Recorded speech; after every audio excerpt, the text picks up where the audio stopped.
Halo guys, selamat datang di video kami tentang eksploitasi keamanan. Jadi, di era digital yang semakin terhubung ini, ancaman keamanan menjadi lebih nyata dari sebelumnya. Kita hidup dalam dunia yang penuh dengan peluang teknologi, tapi di balik kemudahan itu, ada pun resiko yang harus kita hindari. Setiap kali kita belanja online, pasti kita login ke akun media sosial, atau bahkan menyimpan file di akun cloud. Kita mempercayakan informasi pribadi kita ke sistem digital. Tapi apa yang terjadi ketika sistem itu diretas, data pribadi kita dicuri, akun kita disalahgunakan, bahkan bisnis kita bisa lumpuh karena serangan ransomware. Eksploitasi keamanan bukan hanya ancaman bagi perusahaan besar, tapi bisa juga terjadi pada kita nih. Karena itu di video ini kita akan membahas tentang apa itu eksploitasi keamanan komputer, jenis-jenisnya, dan dampaknya, hingga cara eh, melindungi diri dari ancaman ini. Jadi, tetap nonton video ini. Mari kita jelajahi dunia di balik layar, di mana pertempuran antara keamanan dan ancaman digital terus berlangsung. Oke, sebelum kita mulai, kita di sini ada perkenalan dulu. Yang pertama ada Yang pertama ada saya Angga Putra Alvarez. Kemudian ada saya, Makmun Rashid Barbarosa.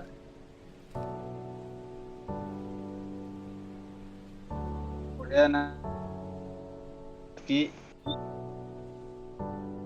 ya. Kemudian saya Muhammad Reza Abdillah Syahik. Selanjutnya ada saya Muhammad Sadam Febrianto.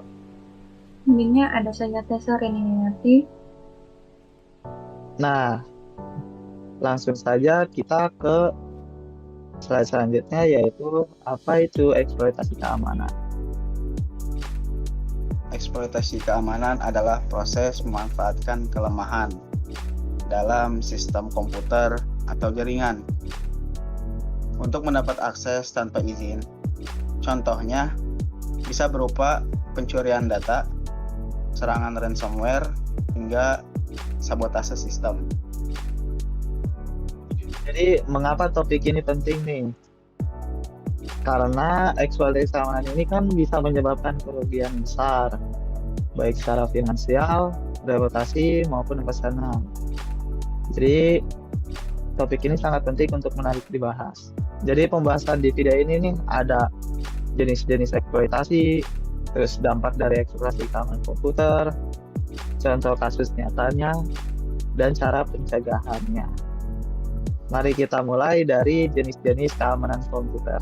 Jenis-jenis eksploitasi keamanan komputer. Oke, yang pertama itu ada eksploitasi perangkat lunak. Yang kedua eksploitasi jaringan. Yang ketiga eksploitasi fisik. Yang keempat eksploitasi sosial. Untuk eksploitasi perangkat lunak, eksploitasi ini terjadi ketika penyerang memanfaatkan kelemahan dalam kode program atau aplikasi. Salah satu contoh yang terkenal adalah buffer overflow, di mana penyerang menggunakan kesalahan dalam pengelolaan memori untuk menjalankan kode berbahaya. Dengan teknik ini, penyerang bisa mendapatkan akses penuh ke sistem target. Selanjutnya itu eksploitasi jaringan. Eksploitasi jaringan terjadi saat kelemahan dalam komunikasi jaringan digunakan untuk menyerang. Contohnya adalah serangan man in the middle, di mana penyerang memata-matai atau bahkan memodifikasi komunikasi antara dua pihak tanpa sepengetahuan mereka. Jenis serangan ini sering terjadi pada jaringan Wi-Fi publik yang tidak aman. Nah, selanjutnya itu adalah eksploitasi fisik. Eksploitasi fisik mencakup pencurian perangkat keras seperti laptop atau penyisipan malware melalui perangkat seperti USB.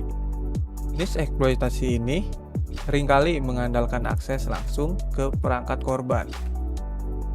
Dan selanjutnya itu eksploitasi sosial. Eksploitasi sosial menggunakan trik psikologis untuk mengecoh korban agar memberikan informasi sensitif.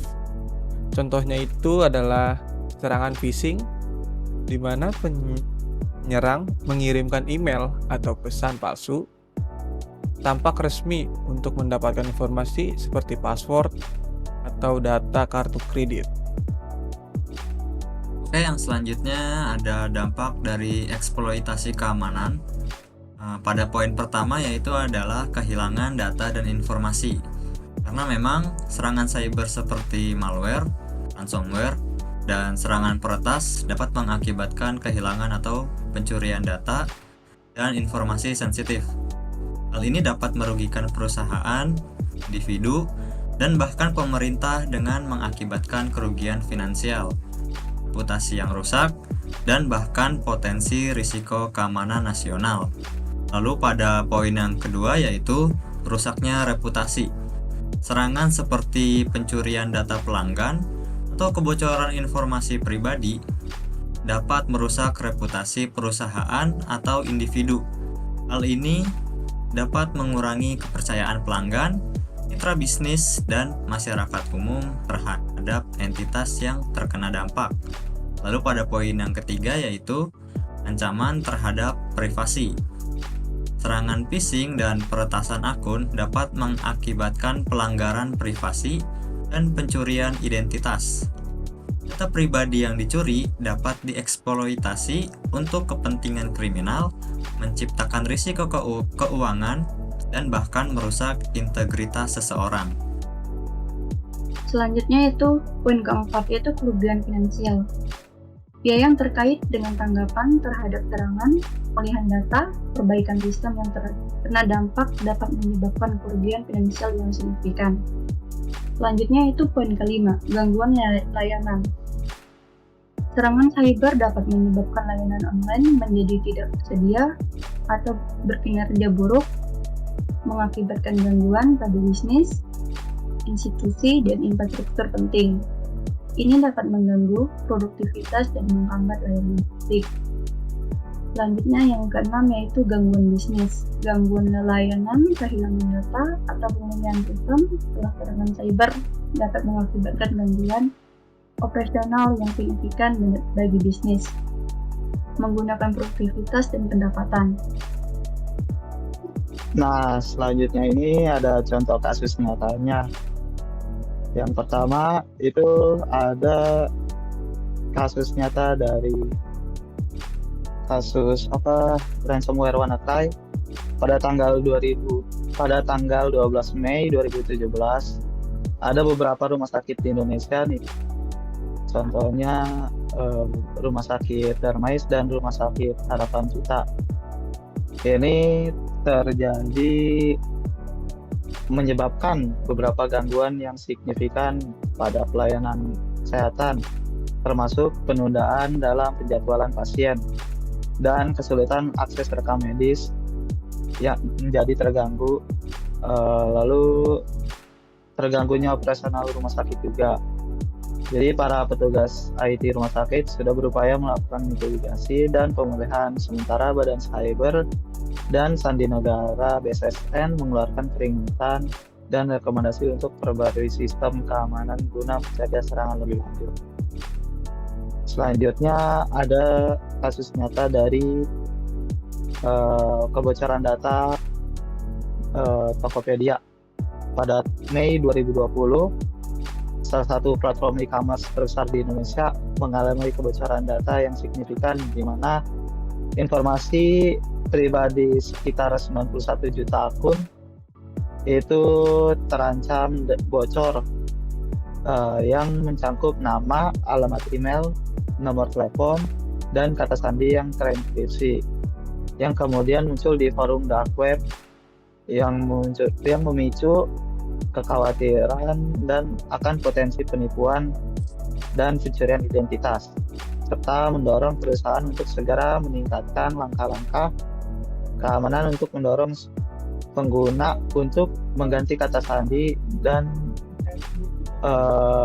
mengganti yang lebih kuat untuk melindungi informasi pribadi mereka. Selanjutnya itu ada cara pencegahan eksploitasi keamanan. Ada beberapa langkah yang bisa dilakukan untuk mencegah eksploitasi keamanan. Yang pertama itu selalu perbarui sistem operasi dan perangkat lunak ke versi terbaru untuk mendapatkan patch keamanan terbaru yang memperbaiki kerentanan yang dapat dimanfaatkan oleh peretas. Jika perangkat lunak tidak diperbarui, sistem akan menjadi rentan terhadap serangan yang dapat dieksploitasi oleh peretas untuk mencuri data atau merusak sistem. Selanjutnya, gunakan firewall dan antivirus untuk memblokir serangan dan mendeteksi malware. Firewall bertindak sebagai penghalang terhadap akses tidak sah, sementara antivirus bekerja dengan mendeteksi, memblokir, dan menghapus malware seperti virus, ransomware, atau spyware yang dapat membahayakan perangkat. Kombinasi keduanya membantu melindungi sistem dari berbagai ancaman keamanan. Oke, selanjutnya yaitu menggunakan enkripsi data dan autentikasi multifaktor. Kenapa sih kita harus pakai enkripsi dan juga autentikasi multifaktor? Karena enkripsi ini mengamankan data sehingga hanya dapat diakses oleh pihak yang memiliki kunci dekripsi. Sedangkan untuk autentikasi multifaktor yaitu menambahkan lapisan keamanan dengan memerlukan 2 atau lebih metode verifikasi seperti kombinasi password dan kode dari perangkat lain, sehingga akan mempersulit akses yang tidak sah ke akun atau sistem. Lalu, edukasi pengguna juga penting. Ajarkan mereka untuk mengenali phishing dan bahaya menggunakan password yang lemah. Pengguna sering menjadi target utama serangan karena kelalaian atau kurangnya pengetahuan tentang keamanan cyber.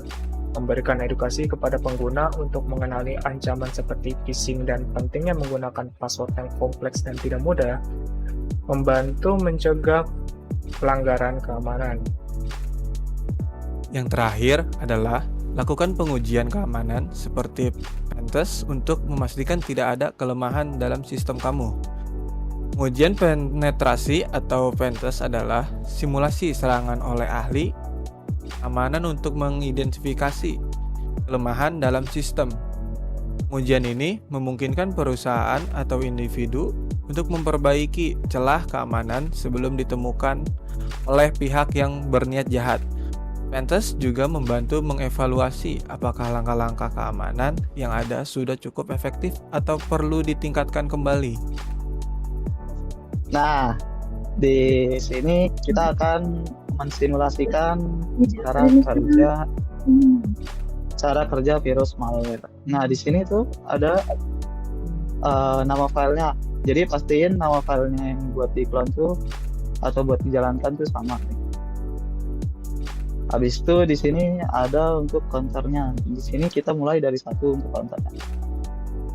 Lalu setelah file jalankan, maka akan dia menyalin nama file salinannya tuh ini salinan ke sesuai counternya, lalu nama filenya. Nah, di sini juga cara filenya berjalan. Nah, di sini tuh terjadi penambahan counter +1. Lalu di sini ada jeda dari sebuah pembuatan cloningannya. Jika di sini terjadi error, maka dia akan menampilkan pesan ini. Langsung saja kita jalankan filenya. Di sini file virus.py kita jalanin. Nah, file ini sudah banyak di-clone banyak. Nah, ini tuh akan ke-clone terus hingga sebelum saya hentikan. Jadi langsung aja kita hentikan di sini. Nah, ini terakhir tuh ada 178 virus. Nah, virus ini sudah kebuat sebanyak 178. Jadi virus ini berhasil dijalankan ya. Terima kasih. Itu aja mungkin. Baik, dari penjelasan materi ini dapat disimpulkan bahwa eksploitasi keamanan adalah ancaman yang nyata, namun dengan langkah pencegahan yang tepat, kita bisa melindungi dari serangan. Dan ingat, selalu gunakan password yang kuat hingga WiFi publik tanpa VPN dan pastikan perangkat lunak kamu selalu terupdate. Terima kasih yang sudah menonton. Jangan lupa untuk berbagi video ini agar lebih banyak orang yang peduli tentang keamanan digital.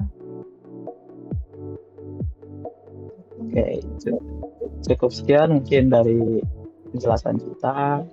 Mohon maaf jika ada kurang kata. Terima kasih sudah menonton.